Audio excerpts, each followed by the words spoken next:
I started writing this after putting, I want to say, 4 hours into the game. All I know was day, then the next thing I knew it was dark outside. I have never played the original Resident Evil 3, I thought about buying it at one point but decided against it. I have a Resident Evil marathon plan to cover all the mainline games I haven't already talked about, a couple of side games, and the live action movies.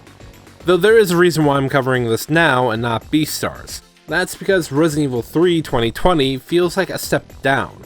From all of the remakes, Remake 1 was the best in keeping the true feeling of the original, which I have to make a new video on it. The game used scrap concepts and implemented new ones, some I wish they didn't include. I'm mainly talking about the Crimson Heads, and while I have not finished the game, I think it's great. It's not my favorite, that would actually have to go to Resident Evil 7.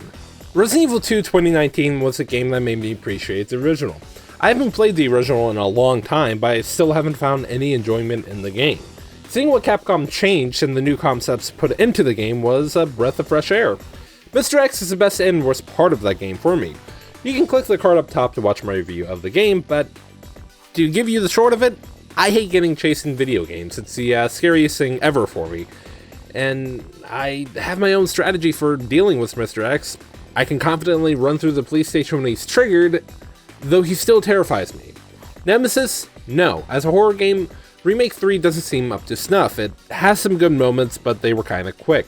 As an action game, I would rather play Devil May Cry 2. And if you watch my review of that shit game, you'll know that's not a good thing. This unfortunately reminds me that I have to play that game again, which I'm dreading.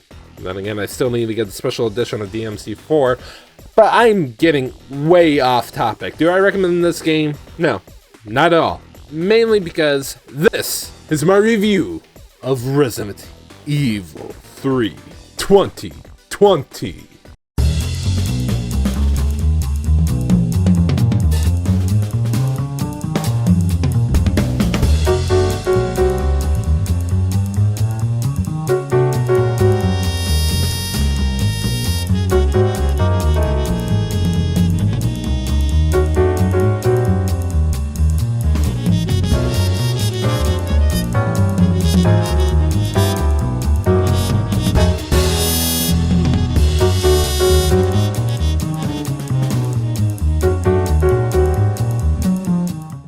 Now, the main reason why I don't think I can recommend this game is the fact that a lot got cut out from the original.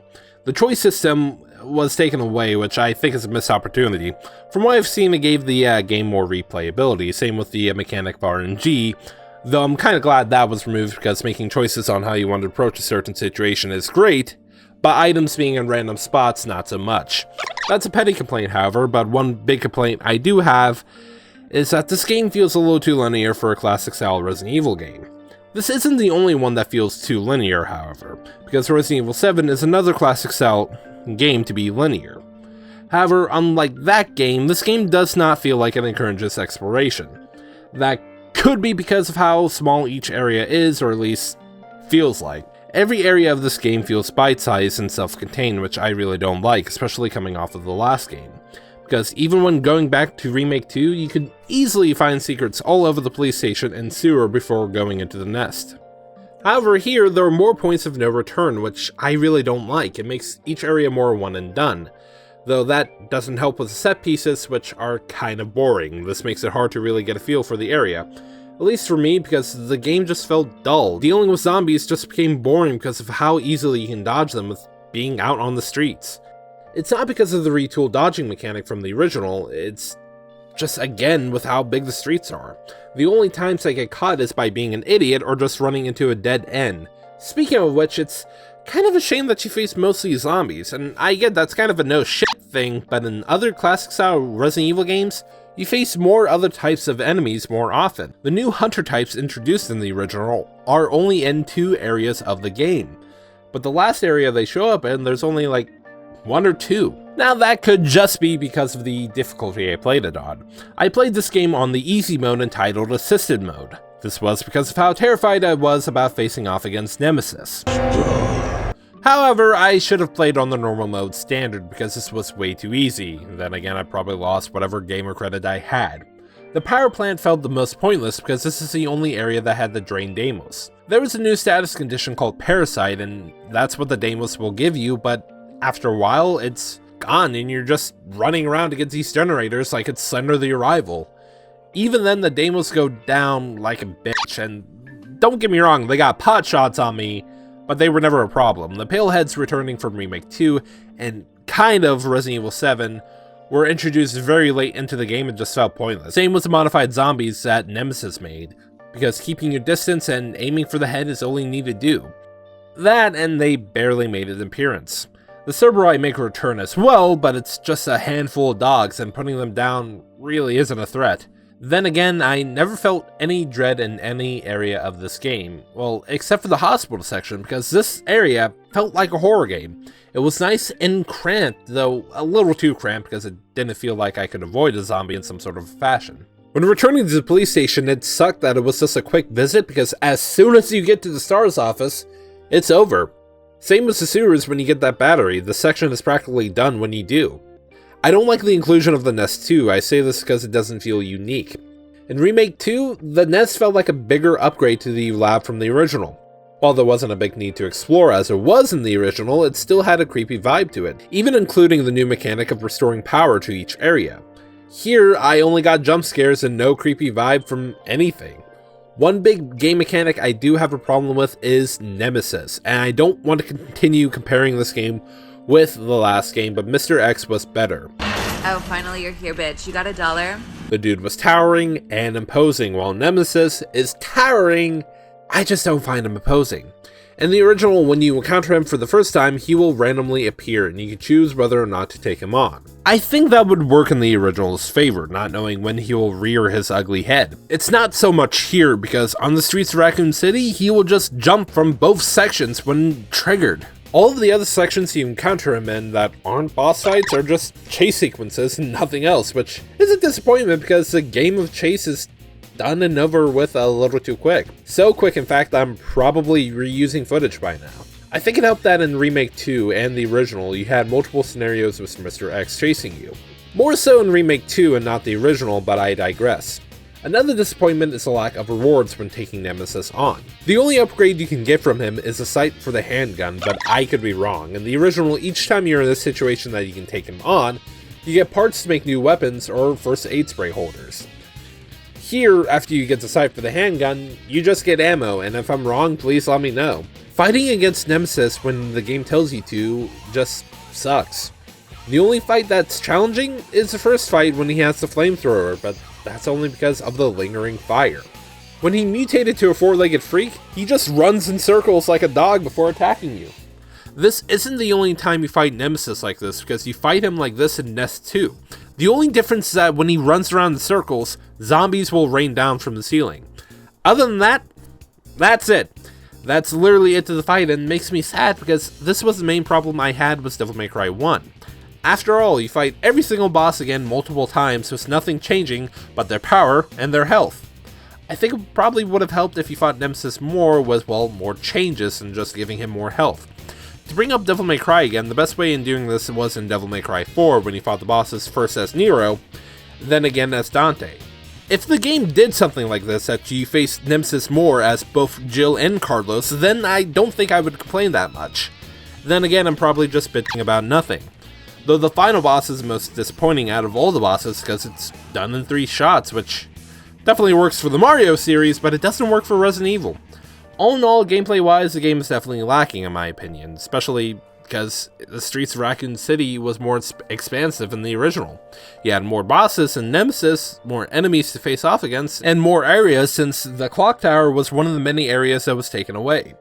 As a horror game, it didn't scare me personally outside of a couple of jump scares. As an action game, it was boring because zombies shuffle around, and since we practically didn't face any other enemy except for zombies, there was nothing cathartic about it. Well, this part's going to be short, but yeah, the game looks good without some of its faults. I ain't gonna bitch about my preference for more original art styles and realistic art styles. If you watch my Resident Evil 2 video, you should know why I prefer original art styles more.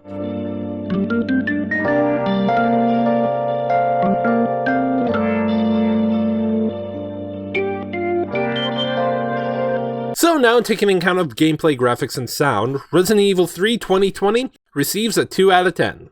I just didn't think this game was very fun. It was more boring than anything else. Now, this could be just a result of the difficulty I played the game on, but this game just lacked substance. The retooled story was just, alright, and explained how some stuff happened in Remake 2. The short segment in the city was boring, and I felt the sewers and the revisit to the RPD was pointless, mainly due to the fact how short it was in comparison to the city. I also hated the lack of enemies. If this Resident Evil is supposed to be more action-focused, I think it failed because of that. That and some of the more threatening enemies goes down like a chump. Mainly the Gamma Hunters, doubly so when you get the grenade launcher and pump them full of fire. Nemesis was the biggest disappointment because he wasn't threatening at all, especially when he had a rocket launcher. The game does look great, though I will say for the last time I promise that I wish games had more stylized art style. At the moment, it looks great. The acting is also great, and I would actually like to see how they film Jill falling off of a roof twice, because I think that would be hard to film with motion capture. I'd like the callback to Resident Evil 1 with the actual live-action cutscenes, but that makes the in-game models look slightly off. I don't like the designs for both of the hunters. I really don't know why they got rid of the man-reptile look for the beta hunters, though at this point in time, Resident Evil 3 is available on all gaming platforms except for the Nintendo Switch. And at this point, I don't think I'll rebuy this game on PC to take advantage of mods just because of how boring it is. That's really all I can say about this game. I just found it really freaking boring. Now, there's also that Resident Evil Resistance thing that comes packaged with the game, but I think I'll talk about that at a different date. Then again, that's going to be a really short video. Now, before I officially end off this video, we got the announcement that Resident Evil 4 is getting remade. I have to ask, why though? Resident Evil 4 is a great game, and some may bring up the tank controls, but the game is perfectly built around it. I never found Ashley annoying, though I think I've only heard one person on Twitch who was annoyed with her. I just found the game great, though not without its flaws. I don't remember a lot of what I said in my review, but when he took control of Ashley, it wasn't really good because of how lackluster it was. This giant hallway thing was another annoying part because the Ganados in the castle could easily grab her.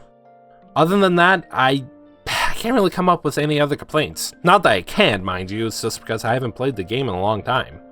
Resident Evil 4, in my opinion, is a great game, and I don't really see a need for it to be remade, especially not now. I can see why the first three needed to be remade, mainly because of how old they were mechanically. Unless it's an indie game, I don't think any game nowadays will do fixed camera angles. Hell, if Remake 1 was made today, it definitely won't have the fixed camera angles. However, I am just not looking forward to how Remake 4 will turn out. The same team who made this game will be making Remake 4, and from how lacking I found this game to be, that announcement does not sit well. Will I buy the game? Yes. Yes, I will, but I think it's a bad idea regardless. I think I'm not the only one who thinks this, but Code Veronica should have gotten the remake. I, just like with Nemesis, have never played Code Veronica. However, from what I've seen with the game, I think it deserves the remake more. The game is much more lacking than this game, especially since some of the boss fights you can actually flat out ignore. Though, this is just my super ramblings at the end of the video. So what did y'all think of Remake 3 and the news of Remake 4 coming out in 2022? Let me know in the comments below, and I'll see y'all later.